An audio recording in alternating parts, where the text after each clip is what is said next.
So hi, my name is Colleen Bertoni. I'm in the Performance Engineering group at ALCF. In this presentation, we're going to talk about some topics related to using OpenMP efficiently on Theta, in particular on the KNLs that make up the compute nodes. But first I wanted to quickly remind everyone what we're after. So I said we wanted to use KNL efficiently with OpenMP, and what do I mean by that? So one way to think about this is in terms of the upper bound on how fast you can compute. So this is sort of a formula that gives you, in a general sense, the upper bound. So once you know the upper bound, you can sort of try to figure out where you are in relation to it and try to get closer to it. So at a general level, the maximum speed that you can compute at is how many cycles you can do, or how many cycles the processor can do per second per core, which is the clock rate, the number of cores you have, and how many operations each core can do per cycle. So you don't typically have control over the clock rate, but you do have control over how well you're exploiting the parallelism available, which is the number of cores, and how each core is issuing instructions. There's also a bound on memory bandwidth, but to keep things simple, and other hardware resources, but to sort of keep things simple, this is what I'll frame this in terms of. So to make this concrete, on Theta, we can compute it like this. We have, if we're using vector instructions, we have a certain clock rate, 1.1 gigahertz. We have 64 cores. Each core has 2 vector floating point instructions. You can also do 2 instructions at once, a multiply and an add. And these are vector instructions. So on KNL, those are 512 bits, and we are using 64-bit numbers typically in this computation, so 512 divided by 64 is 8. So that's sort of just the background to frame how we're talking about this. But again, the point of this talk is how you can use OpenMP to help you get closer to this upper bound. So the agenda is 2 things that help with that. One is how to use OpenMP Affinity settings to more effectively use the cores. And another is how to use the OpenMP SIMD construct to help effectively vectorize your code. So then later today, we'll have 2 or 3 hands-on activities afterwards with 2 examples to try out. So I'm just kind of plugging it, both related to affinity settings and OpenMP SIMD, and also some demo and hands-on on how to use OpenMP to program a GPU.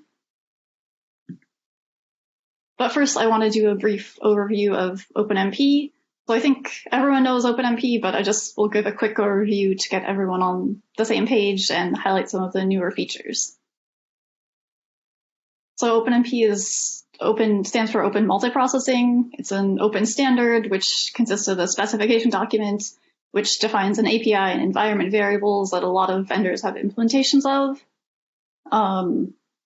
It's pretty expressive. It can be used to target CPU threads running on a multi-core system, GPUs and accelerators, and also specifically vector or SIMD units.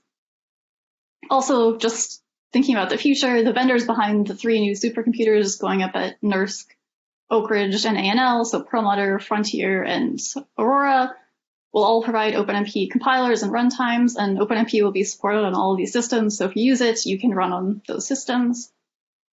There's sort of, the specification document is really large, but there's sort of only 4 main high-level concepts that I normally think about in OpenMP to express parallelism: fork and join parallelism, which is like CPU thread parallelism; SIMD parallelism, which we'll talk about a bit later; device offload parallelism, which lets you offload code and data to a separate device like GPU; and tasking parallelism, which lets you express parallelism in terms of dependency graphs. So we'll quickly go through just fork and join parallelism, and then device offload parallelism, and then talk more about affinity and SIMD. So first I have parallelism and fork and join. I think this is what most people think about with OpenMP for CPU, so I won't talk about it for too long, but you have a serial thread that runs along until you hit a pragma OMP parallel 4, when a bunch of threads are activated. And then the iterations of the loop are split up among those threads. At the end of the loop, there's a barrier, so once all the threads finish computing, it hits the barrier, and then the serial master thread is the only one that lives after that, and it keeps going. So inside of this parallel region, the thread teams share memory, they can have barriers and synchronize with each other. And again, this is sort of the CPU way of thinking about OpenMP. So the other thing I wanted to talk about was device offload. So let's say you went through all this work to parallelize your code for CPUs, but now there are a bunch of new systems that just use GPUs. So the nice thing about OpenMP is that you can still take advantage of the work you did to parallelize with OpenMP for CPU, at least as a starting point, and run on GPUs. So this is just sort of a quick picture. You have a CPU and a GPU, and you want to transfer execution control and data from the CPU to the GPU. So for systems with GPUs, basically 90% of the computational power and bandwidth are on the GPUs. So running on the GPUs is essential. And the goal is to transfer data and execution control. And normally, let's say you were working with code that looks like this. For CPUs, you would have Pragma OMP Parallel 4. But for GPUs, we have target teams distribute Parallel 4 SIMD with a map clause. So this sort of similar to Parallel 4, you basically still create teams of threads on the device. You split up the work with distribute Parallel 4, and you can control data transfer. So again, if you already did the work to identify your parallel regions on a CPU, it's helpful to use this as a starting point for GPU programming. And again, the nice thing about this is you don't need to use CUDA or other programming models to run on GPUs. If you already have OpenMP, you can use that to run on a GPU. And a lot of compilers support this sort of offloading that use like GCC, LLVM, IBM, Cray, Intel, AMD, and PGI. Okay, so that was stuff that works today. There are also a lot of new features coming in OpenMP 5.0. Maybe the main ones to talk about are unified shared memory. This means you don't need to map data explicitly back and forth between CPU and GPU, like shown here. There's also a loop construct, which you could use it to replace target teams distribute parallel 4, so that simplifies the expression, and also a bunch of other stuff. So that's sort of stuff to be excited about for the future. Okay, so now we'll move on to one of the two main topics, OpenMP Affinity. So just a reminder about why this is important. Again, we want to be able to effectively use the cores available to us. This is especially important because KNL has 64 threads or 64 cores, and each core has 4 threads. So we have 256 hardware threads available to us, and we want to get this right. So like if we think we're using 64 cores, but because of Affinity, we're actually only using 32, then we're down by a factor of 2 less performance than we thought. So what do I mean by Affinity exactly? This is how the processors or the OpenMP threads you're running map to the hardware resources, like a physical core. So in our case, we're thinking about the OpenMP thread pool mapping down to the 64 cores or 256 hardware threads on like KNL. Affinity is what lets you bind those threads to the hardware resources. And the goal of this is really to keep the threads executing close to the data that they access frequently. So again, just to sort of point this out in a cartoon version of the KNL. So KNL is made up of 32 tiles, each with 2 cores in them. And in each core, there are 4 hardware threads, so sort of shown here. So the OpenMP thread pool is at the top, and that maps down to each of, you can think about mapping that down to each of the hardware threads. And the OpenMP Affinity settings are along this arrow, and this is what controls the mapping. So whenever you want to map one thing to another, it's useful to have a way of labeling both things so you can think about how they map. So with OpenMP, we have the thread IDs, which OpenMP provides with like OMP get thread num, etc. But then for labeling the hardware resources, the hardware threads we have, this is done by the OS or the resource manager that assigns these numbers. So it's specific to the OS that you're running on. So a different processor or a different OS might have different numbering, but since we're on KNL and we're always running on Theta for this purpose, the numbering will always be in the way that I'm talking about. And you can use things like lstopo to check the mapping. So the first thing to say is that the hardware threads are usually labeled, the hardware is labeled by the OS as a processor set or logical cores or logical processors. So for the rest of this talk, I'll probably refer to these as logical processors. And so the way that the numbering is done is that there are 64 physical cores. And so the first core, and each one has 4 hardware threads. The first hardware thread on the first core is 0, 64, 128, and 129. So it has these threads, and then core 1 is 165, 129, 193, and so on. So this is sort of done in a wrapping manner. So just to sort of show that specifically, so you have 64 cores, each one, the first one, the hardware thread on the first core is 0, next one is 1, 2, 3, and so on up to 63. Then it wraps around and starts labeling the next hardware thread as 64, 65, 66, and 67. Then 128, 129, 130, 131, and 192, 193, 194. So it's sort of a wrapping way of labeling the different hardware threads or logical processors. And again, it's really important to understand this mapping, because if we want to see how our threads are mapping to the hardware resources, we need to have numbers to assign to them. Okay, so there are multiple ways to control the placement of threads, either with OpenMP runtime or the vendor's resource manager. So with OpenMP, this is done with environment variables, API calls, and also you can put clauses on parallel for. And we'll go through this in a second. The main benefit of using the OpenMP runtime to control this is that it's portable. It's part of the OpenMP specification document, so it should work on any system with any compiler that supports OpenMP. The other, like we saw before, that numbering is, it can vary by OS or system, so it's kind of useful to have a high-level way of defining the affinity.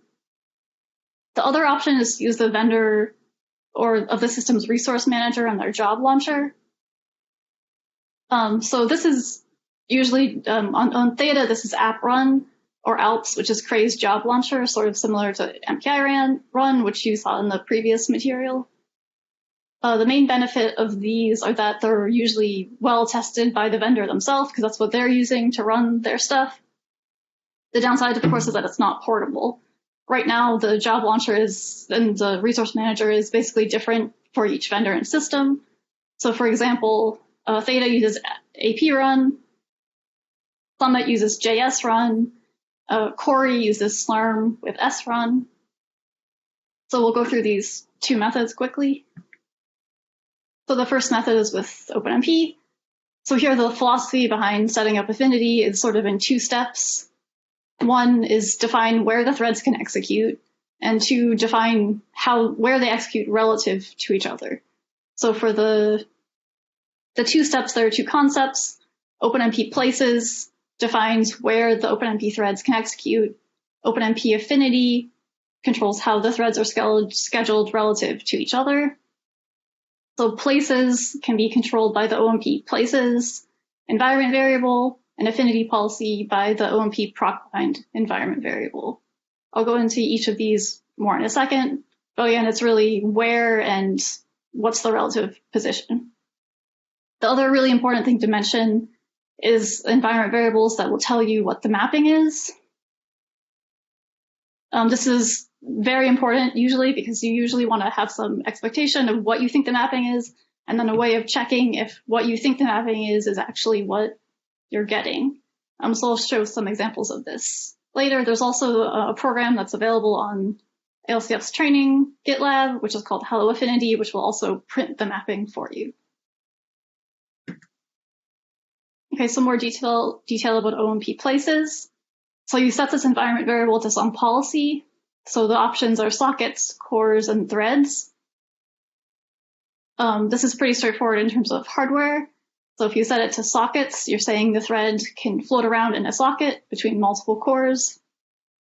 If you set it to core, you're saying that each thread can float around in a core, which might have multiple logical processors in it. So for example, shown below in the cartoon of KNL, if I say core, then the thread can bounce around on any of the 4 logical processors inside of the physical core. They're shown in the red circle. So the thread could move from logical processor 0 to 64 to 128 to 192, but it can't move to logical processor 1 on a different core.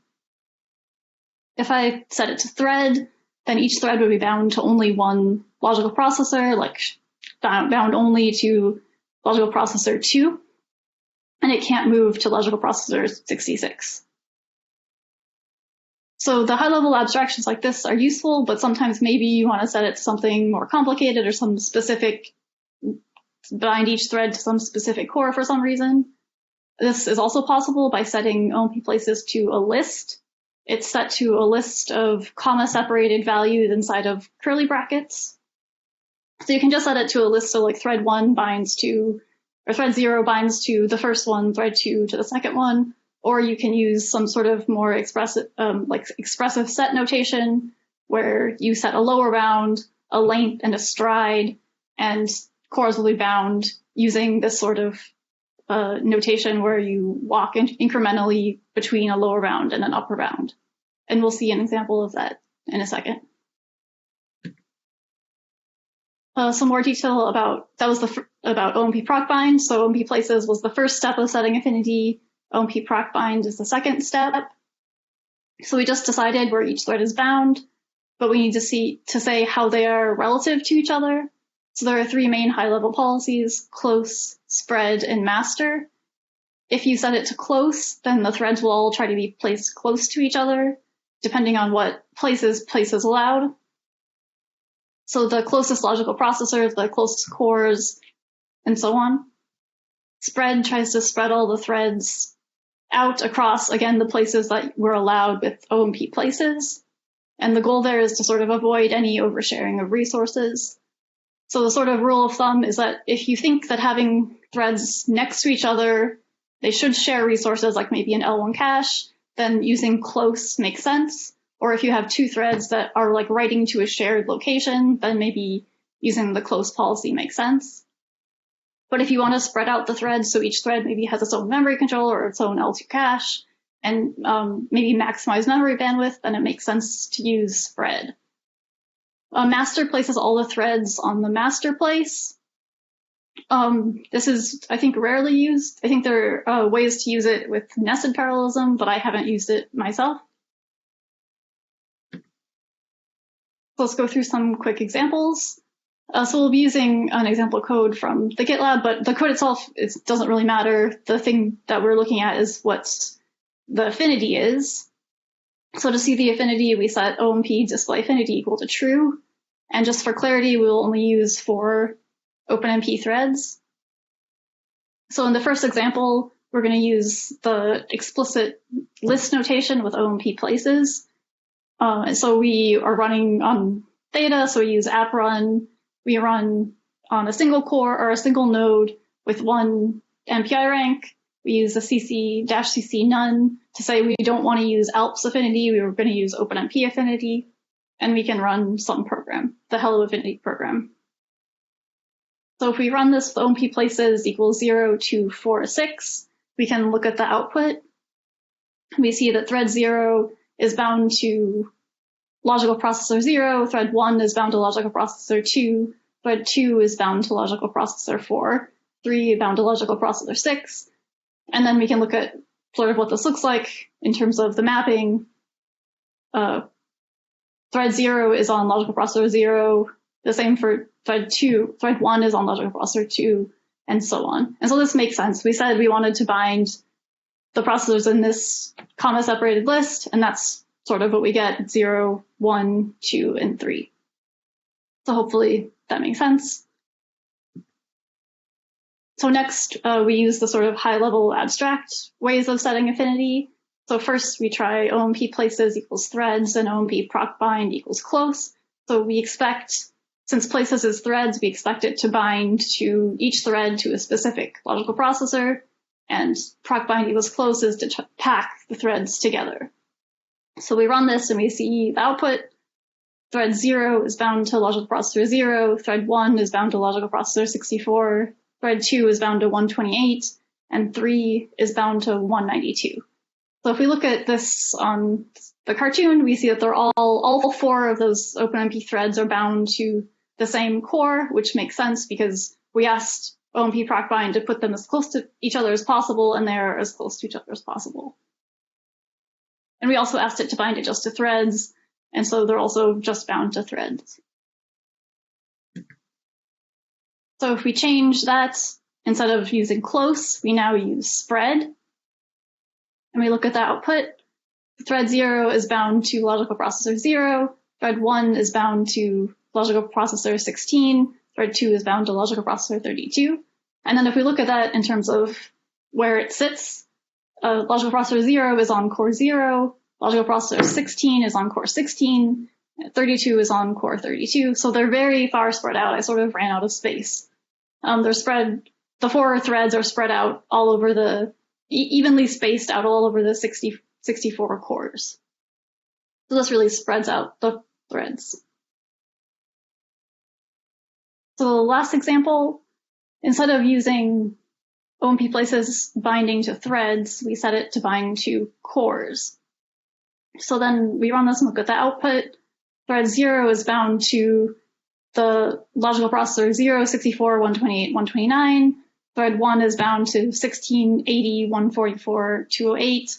Thread 2 is bound to 32, 96, 160, 224. So this basically just says you're binding that thread to the entire physical core and all of the 4 hardware or logical processors that are on it.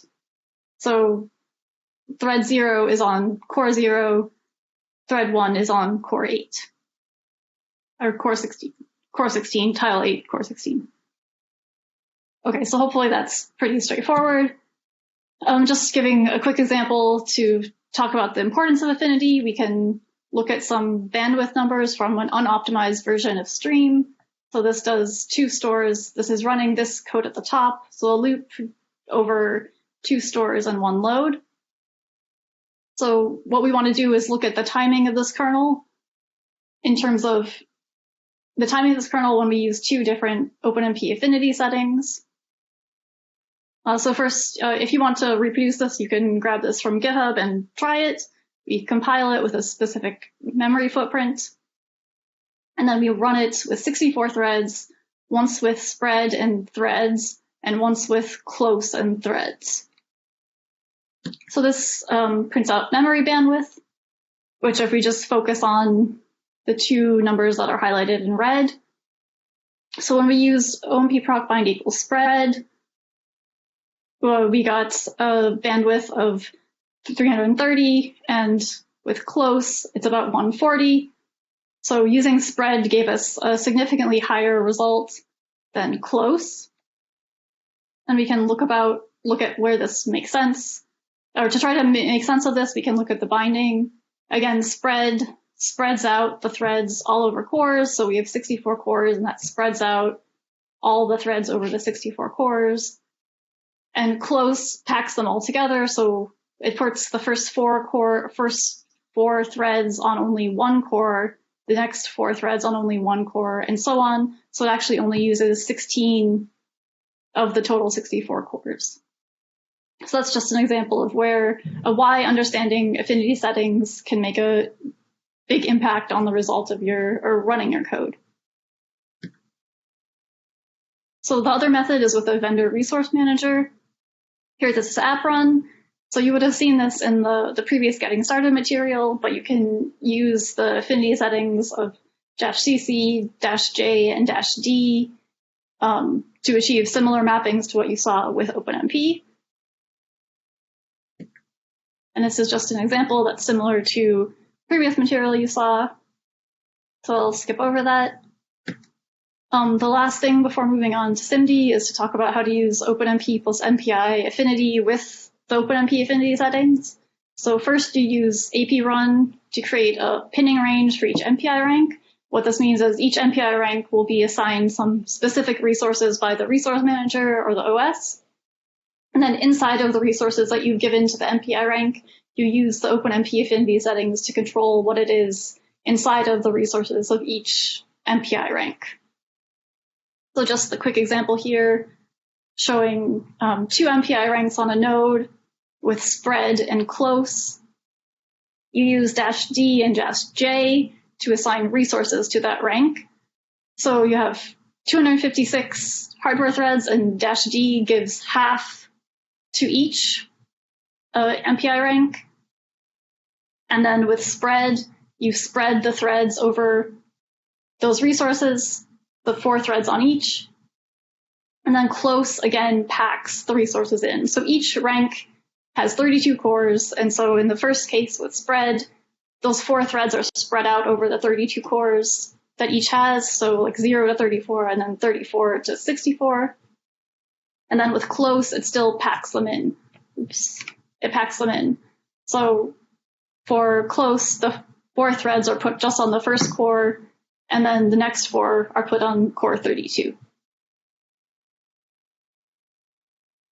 Okay, so moving on to SIMD. Just again, the reminder why this is important. On Theta, we have 512-bit SIMD vectors, which means that we can compute 8 double precision elements at once, so that's this factor of 8. If we don't effectively use this, we might be down by a factor of 8 less performance than we thought. So first, the quick example of what is vectorization, why do we care? I think probably some people are familiar with this, but I'll go through it quickly just to get everyone on the same page. The benefit of SIMD is that you can do multiple things in one clock cycle versus only one thing.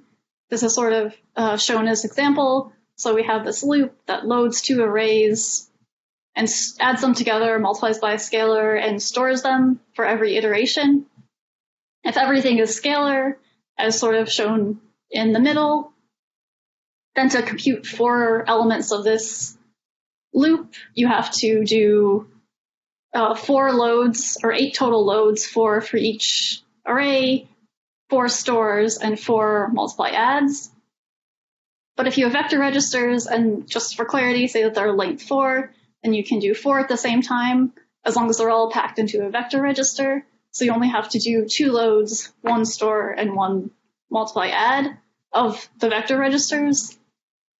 So the advantage is that usually vector operations are about the same speed as scalar ones, they just do more work. So if we say that the time to do a scalar operation is the same as the time of vector operations, then the total time is reduced by a factor of 4. That's, of course, an upper limit, though sometimes it's less.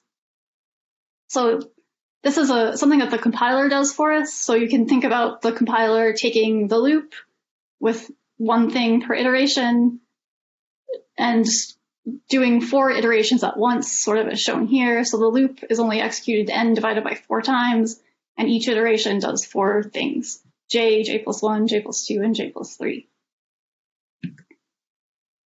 So vectorization can help speed up programs like we saw, but this is done by the compiler recognizing that it can transform a loop into a scalar loop into sort of a vectorized loop like we saw before.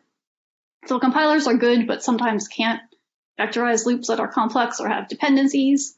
So that's where OpenMP comes in, in particular the pragma OMP SIMD. This is a construct that tells the compiler that it can generate SIMD instructions for a loop.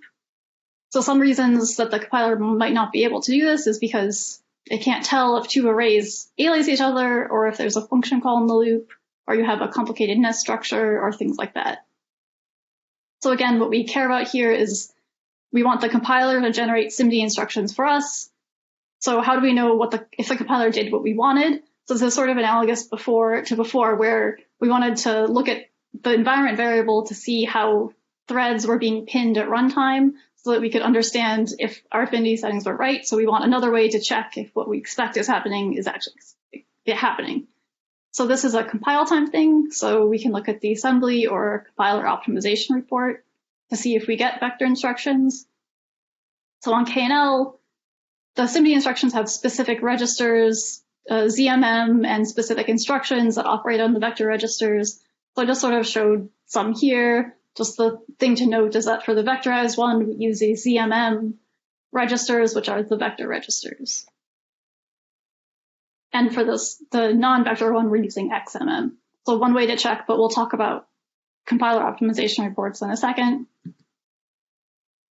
So this is, again, just sort of a motivating example that if we use some sort of code like this is the stream from before, and we compile it once with no vec to not get vectorization, and then we compare it to the time to running this with vectorization, we see approximately a 4.7x speedup. So kind of close to the 8x speedup that we talked about before, just the motivation that you can try to get nice speedups with vectorization. So let's quickly look at how to use the OpenMP construct. This is a directive that, again, tells the compiler you should vectorize this loop. So the clauses that you use are on the right. Keep in mind that if you use this, you tell the compiler that it's safe to vectorize this loop, which means that it's possible that it can generate incorrect code. If it is not actually safe to vectorize the loop, the compiler just trusts that what you're saying is right. So of the clauses, the key ones are probably safe-len and SIMD length. SIMD-len is your preferred vector length, so you could say 8. But it's a suggestion. The compiler can still generate lengths of 4 if it wants to. Safe-len says how many iterations of a loop can be vectorized without hitting dependencies. And aligned tells the compiler that the base is aligned to some number of bytes. And the alignment is really important because vector operations work in chunks of SIMD length. So to have as many chunks or as many iterations as possible chunked properly to use SIMD units, then the data needs to be aligned on certain boundaries. And you can tell with the compiler what the boundaries are here. So just the quick example is shown here. We tell the compiler that there are no data dependencies with OpenMP SIMD. We say that we want it to use vector length of 8. We say that our two arrays A and B are both aligned to 64 bytes. You can use SIMD without using OpenMP threads. Again, this OpenMP SIMD pragma just generates vector instructions, nothing about threads at all, but you can use them together. This is done with the combined pragma OpenMP parallel 4 SIMD construct. It generates threads. So sort of as shown here, you have some iterations space over n. First, it uses thread parallelism to take all the elements of n, cuts it out, distributes it to different threads with thread parallelism. And then inside of each thread, the iterations assigned to that thread get chunked into vector units, so SIMD parallelism. The one thing to mention is that you can do this OpenMP SIMD that normally the compiler can't do for you, is that you can declare functions to be vectorization enabled. What this means is that the compiler generates multiple versions of a function, one that's scalar and one that's a SIMD variant. So like it can take in vector inputs. And if you call this function from inside of a pragma OpenMP SIMD, then it will call the SIMD variant of the function. So the way to mark a function is with the pragma OpenMP declare SIMD. So there are some restrictions to the type of function you can use with declare SIMD, like in C++, it's not allowed to throw any exceptions. But this is still a useful option to have. And so just the last thing to talk about is, again, if the compiler might not vectorize the code if it can't prove it. So one way to check if the code vectorized when you wanted it to is to use compiler optimization reports. It's maybe a little easier than looking at assembly. You can do it with Intel compiler with qop report equals 5. And it spits out a file that has .opt report. And if you look at that file, you can see loop was vectorized or loop wasn't vectorized and why. So here are just some useful references, like previous talks on OpenMP at Theta, and also there's a nice book about OpenMP that covers Affinity and SIMD. And just the last thing is to plug the hands-on. We'll go through hands-on examples of using Affinity, the SIMD construct, and using OpenMP to program a GPU. And thank you.